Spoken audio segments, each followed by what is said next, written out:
Hey everyone, welcome to another episode of Cocktails and Conversations with A'Driana LaFaye. I am A'Driana LaFaye. I have my friends for over 20 years here with me, James and Tamara Massey. How y'all doing today? Hey, Adriana. Well, guys, today is our entrepreneurs edition, and I wanted to have them on because, like I said, I've known them for over 20 years, but they have been entrepreneurs for a very long time. And I felt like they had a lot of information that they could bring to the table, as well as just let you guys know about their journey and everything. So let's just jump right in, you guys. Okay, so how long have you been an entrepreneur? Well, I started when I don't know. I mean, if you want to go really, really far back, I mean, we can go as far back as high school when I was actually before that, I used to have a neighborhood and I used to go out and I used to cut the neighbor's yard for money. So that started the process. Fast forward to high school, I was that guy that had those blow pops for a quarter, and I had the Reese's Pieces for $1. So I mean, if you want to go back that far, that's when I started. But if you're talking about when I actually got to the point where I was able to make a living for myself, 21 years. At 21, I did 4 things. I started a business, I quit my job, I got married to this woman right here, and I bought a house. So those are 4 things I did at 21 years old, and I haven't had a 9-to-5 job since then. Wow, at 21, that is amazing. Amazing. Yeah. Okay, so you quit your job. So that's not the one that you met me at, is it? Yeah, it actually is. It is the one that I met you at. And it was one of those things that when I had that job to me just represented everything that I thought that I wanted as far as in work. Jobs I had before, there was, of course I was younger, but it was more like manual jobs, labor intensive jobs. And when I got that job, it was everything I wanted. It was like, I had a desk or a cubicle. I got to dress up and go to work. And I realized at that particular time that I didn't love it. I didn't like that job either. So I'm trying to figure out like what it is that I actually like, because I know at 21, I got a long time to continue to work. And if I don't like this job here, and this was the job that I was thinking was the job, then I had to figure something out. Yeah, definitely. I think we all, at least most of us, the mature ones, get to that point where we got to figure out what it is we want to do in our lives. But I just remember it was 1998, and it was you, me, and my husband, and it was an everyday occurrence at the time clock.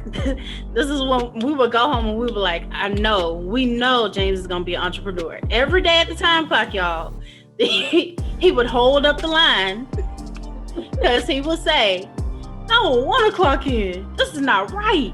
That's not right. I don't want to work for nobody else. Now, this job had occurrences, people.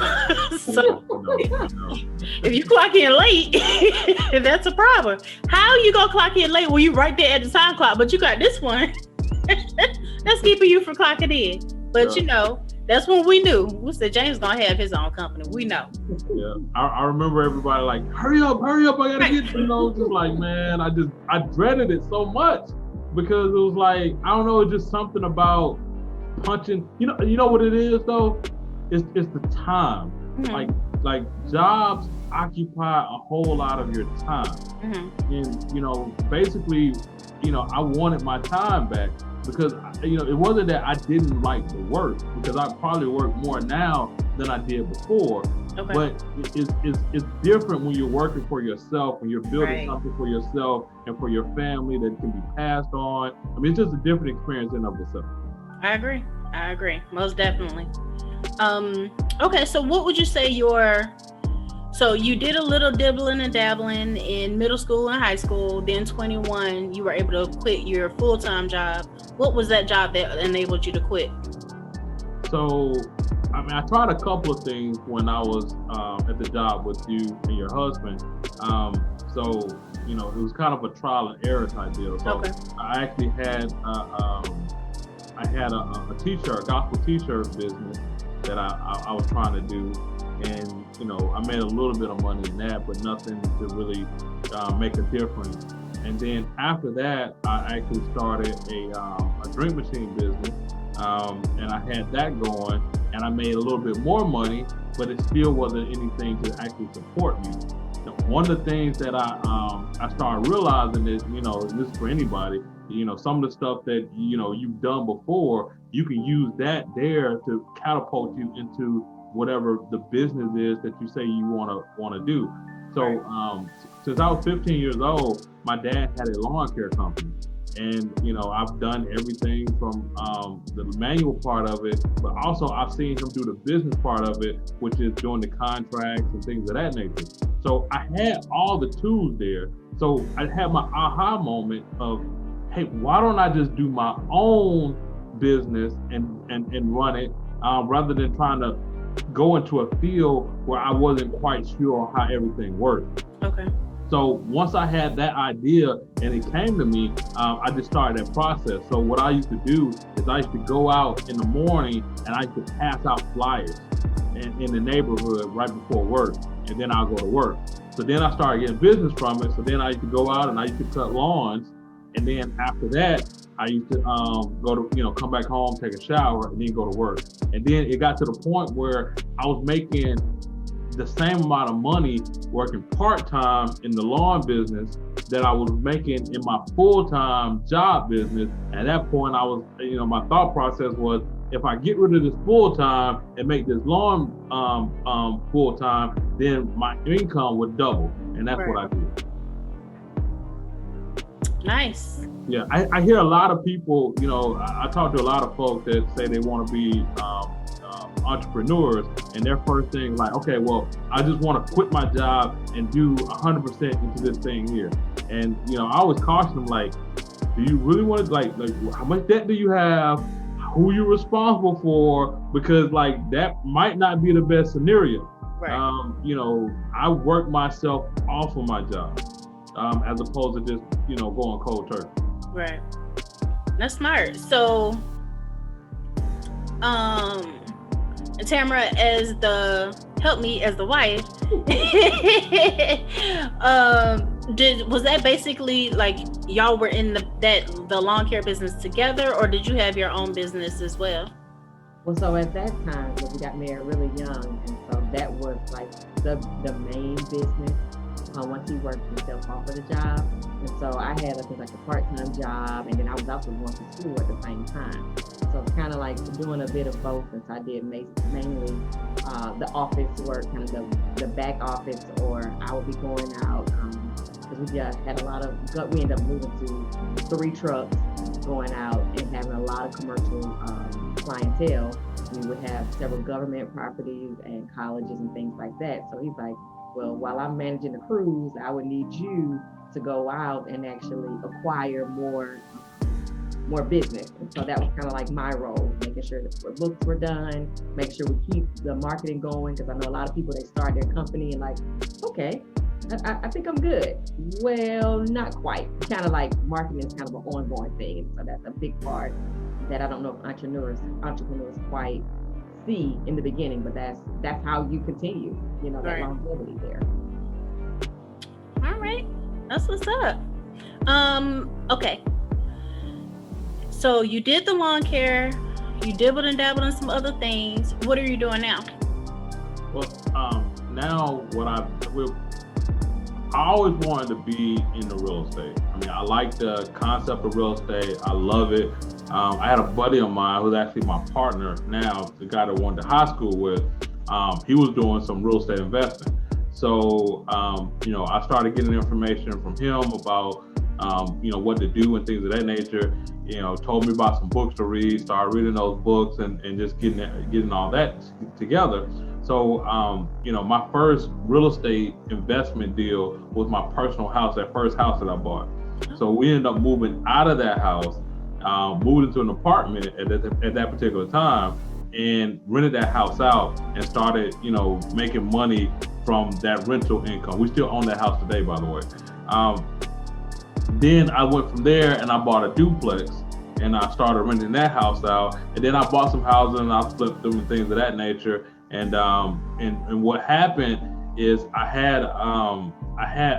started getting to the point where I was going through a real estate agent in order to find the deals, and I wanted to find my own deals and not have to deal with an agent at that particular time. So I decided to go get my real estate license. Now, I still had other businesses that I had done on the side. One of them, I had 5 stores inside of Turner Field. When I got my license, the management changed and they ended up canceling one of my contracts there. So, wasn't gonna lose any money. I ain't gonna say it wasn't gonna lose any money. I wasn't gonna lose any properties or anything like that. But I mean, if you're used to making a certain amount of income, it doesn't feel good to take a pay cut, right? Right. So the process was, all right, now I guess I gotta go sell some real estate. I gotta go sell some houses. So I started doing that and got really good at it and, did well with it. And then I started getting, I wanted to grow and get bigger. So I started connecting with some other folks, that are already at the level that I was at, or that I wanted to go, not where I was at, where I wanted to go. And then once I started doing that, my business started to grow and build and grow and build, and I started getting agents up under me. So right now I have a real estate team here in Metro Atlanta. We're top 3% in Metro Atlanta as far as sales go. And then I help mentor and partner up with other real estate agents to help them to achieve like really good goals. So that's what I've been doing now, just running my real estate business and also partnering up with agents and helping them hit their goals and production goals. And I mean, it's been going really well. It's probably one of the best things that I could have ever done in my life. I mean, I love it. Love what I do. That's awesome. You don't get a chance to hear that too often, where people can say that they love what they do, and then to think that you're able to give back by helping other real estate agents get to their goals and things like that. Like, that's awesome. I'm so happy. The investments on the side, Yeah, I mean, I still invest in real estate. I still do that as well. I mean, it's always going to be part of my portfolio, but it is. It's definitely very rewarding. One of the things that I do is if I'm talking to an agent, because like a lot of agents, they don't have exit strategies outside of real estate. The whole thing is just to sell houses. So what we do is we put all of that together. So not only will you be able to sell more houses, but you're also going to be able to build something so that you don't have to sell houses one day. Okay. I never forget, some of the places I was at before. I mean, you see the, agent that was 70-year-old, 80-year-old agent that's going out and showing property. Mm-hmm. And they're not doing it because they like to do it. They're doing it because they have to do it. So if I decide that, I'm not going to do it at 70, 80, but if I was to do it at 70, 80, it would be definitely something that I just it's just something I want to do. Okay. But yeah, so having them to, one, grow a business, build a business, create an exit strategy, I mean, it's very rewarding to be able to partner with some really, really great people in order to do that. That's amazing. What would you say your faith does your faith play a role in your business, and if so, how? Oh, wow. It's the foundation. I mean, it's rock bottom. It's what we stand on every day. Starting with us being so young, starting a new company, and you get a lot of doors, closing your face because of your age. I mean, you got your kids, Right. You have nothing else to stand on or rely on. So our faith has taught us to believe and trust when we couldn't see it. Make sure we make our confessions. as a part of the being a part of a lawn care network, because we were not only in the lawn care business, but we joined a network of several lawn care guys and companies and women as well. But just being a part of that network, you would hear some of them say, "Oh man, we can never find good work." And we're like, "Well, that's not the confessional. That's not what I want to see. So I don't want to say that. I want to say what I want to see." And just being around that, you kind of inspire others to say, "No, I find good people," you know? And I mean, because anybody going from 1 truck to 3 trucks, I mean, you have to trust and get some good people. So our faith played a huge role. I mean, even today, you know, confessions are, I mean, they are like, our goals are there, but our confessions are there driving us to make sure that those goals are met. One of the things that I do with our real estate team is we do confessions on all of our meetings, and we declare what it is that we want for our clients, for our sellers, for our buyers, and then we declare what we want for our vendors that we work with, and we declare what we want for our personal families. So I mean, it is vital to put what you want to have on your mouth and speak it, because God, the universe, everything starts working on your behalf to achieve that particular goal. So it is a huge factor in what we've been able to do. I agree. Like you said, it's the foundation to everything. So that is amazing. And so James got a chance to tell us about what he's doing right now. What about you, Tamara? Are you doing anything entrepreneurial right now? I am. If we haven't learned anything else in the past 20 years, and even now in the pandemic, it is always have multiple streams of income. Never put our ancestors, but our elders always said, never put your eggs all in one basket. Mm-hmm. That is the truth. Right. So with that being said, I have done my ventures on the side as well. So I found a vendor, and I would sell jerseys, like Falcons jerseys, and also Atlanta United jerseys, and Falcon tights and earrings and bracelets and things like that. So that was something that I was doing on the side for a few years. But again, multiple streams of income, because sometimes your team may not be doing as well as you'd like them to do all the time. So with that being said, I found a great business where I'm able to work it from home and help other people achieve their dreams as well, and pursue their goals in life. I guess we always listen to books. So as we listen to books, you have to kind of build yourself and put in what you want to get out.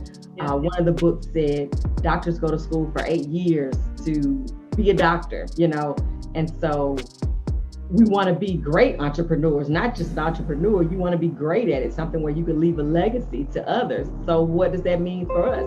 That it's an ongoing process of building yourself up, putting in the right information. We were going on our way out of town, and I was listening to a book, and he said, if you're on a job for 5 years, will you be able to achieve your dream? And if that answer is no, then you need to change course. So with that being said, I did start, like I said, another business for myself to help others achieve their dreams and goals as well. So yeah. That's nice. So not only are you having multiple streams of income, but you're also helping others to get to that same point too. That's what it's all about. You gotta help others. I mean, yeah, it's priceless. And you don't, it's the reward is, thank you, I got it. You know what I mean? You don't even need to get paid for that. It's something about that. Giving, period. It just makes you feel good. You are so right. So right. I would say also, as my husband's dad has been an entrepreneur, and my dad also does like clean carpets and also does lawn as well. And so we look at our past generations and what they've done. I think my grandfather used to do taxes. And so you just see kind of how you take all of what's kind of put into you And I would say that now we're putting it into our kids. My daughter, she took her Halloween candy and she made signs at the park, and she was selling her Halloween candy as one of my sons is playing baseball. And she's like, she's like, Mom, people will buy anything from a cute girl. And you're like, oh, okay. And so it's just amazing to see. I mean, we don't need any money from it. You know what I mean? Like, that's one of those things you're like, wow, it's so rewarding as a parent to see, like, again, all these generations. And then now it's like what we're doing, but it's being instilled into our kids. And so she's like, well, Mom, I want to sell bracelets and earrings at the park. So I make sure that she has her product and she's ready to go. And believe it or not, this little girl, 8 years old, she employs other little children at the park. Yes. She employs. That's awesome. And they're like, well, I want a bracelet. You got some money? No. Okay. Well, you go and take these and sell these. Yes. So that's, yes. So it's just amazing to see. I mean, as rewarding as a parent. Right. You know what I mean? To see that your little 8-year-old is like, okay, Mom, I got to get my product ready. I got to get my signs. And she spends time with that. And then to employ other little kids. That's amazing. I mean, like, she's 8 years old, and sometimes she makes $50 at the park.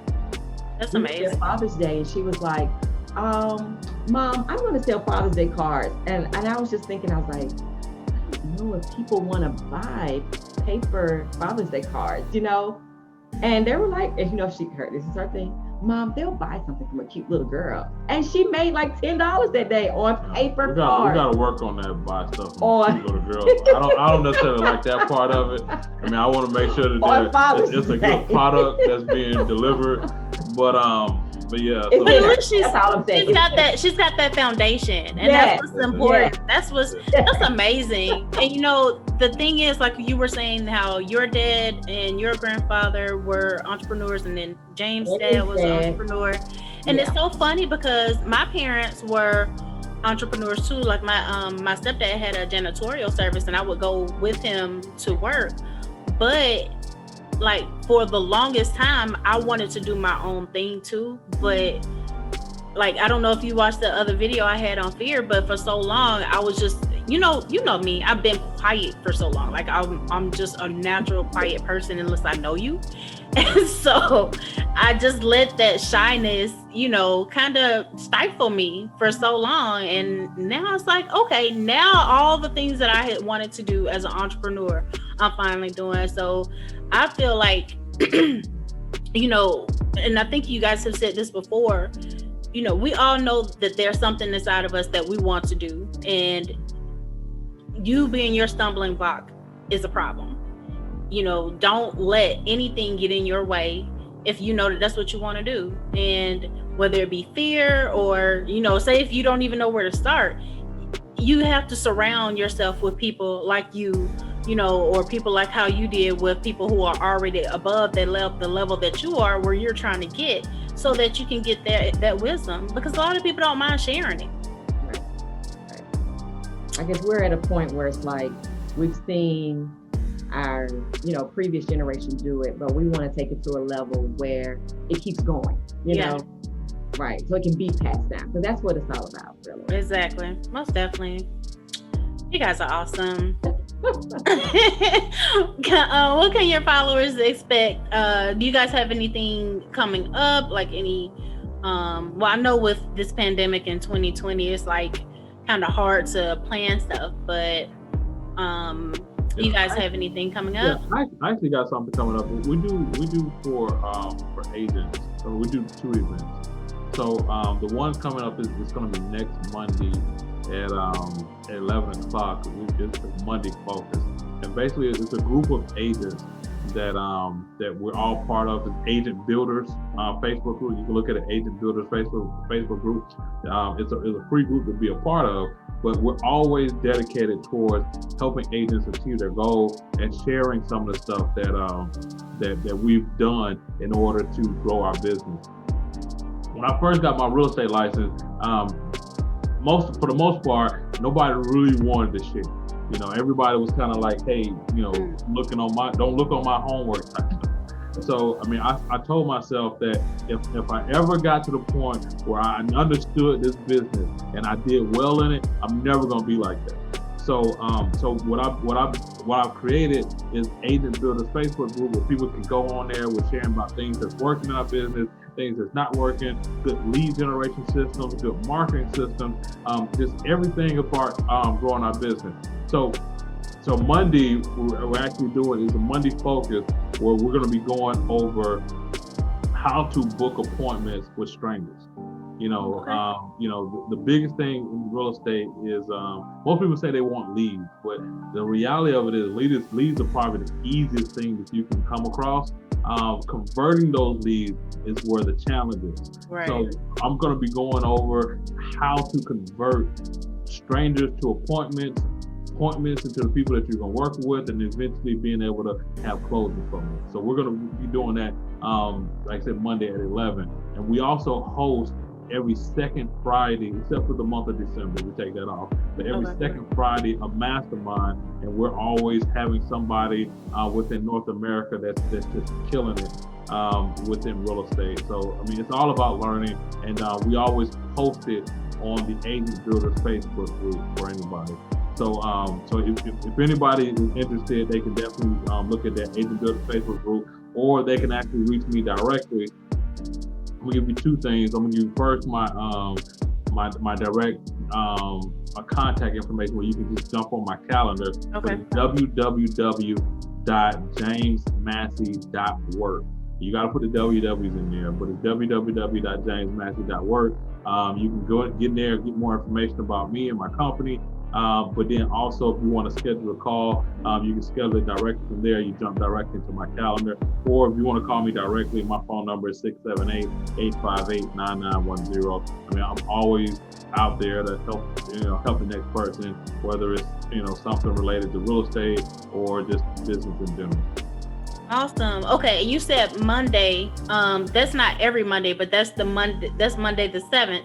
Yep, we do it on the first Monday of every month. Okay, gotcha. It's a Zoom meeting.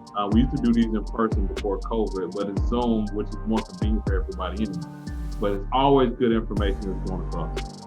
Yeah, that's awesome. That's amazing. And it's a free group too? It's a free group, free as in free. Now, the information that I gathered, it wasn't free initially. I bet. I had to pay to get that information. I bet.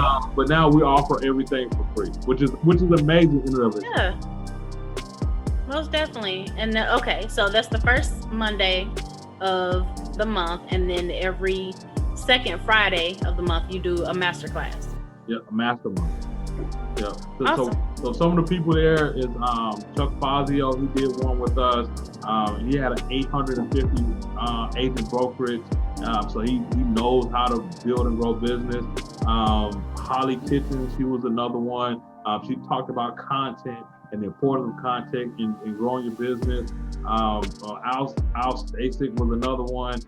He went over, it's just tons and tons of people that have imparted into our business, and they're imparting into a lot of different agents' lives. I mean, it's awesome. It's mind blowing to me how big this thing has become over the probably about the last couple of years. That's so amazing. So awesome. Okay, and what about you, Tamara? How do people get in touch with you for your online business? You can reach me at jamesmassey.wearelegalshield.com. All of my contact information is there for you. So make sure you log on so I can help you achieve your dreams. Awesome. Guys, thank you so much for sitting down with me this evening and having a talk about your entrepreneurship. And I love hearing how Trinity is already paying it forward at 8.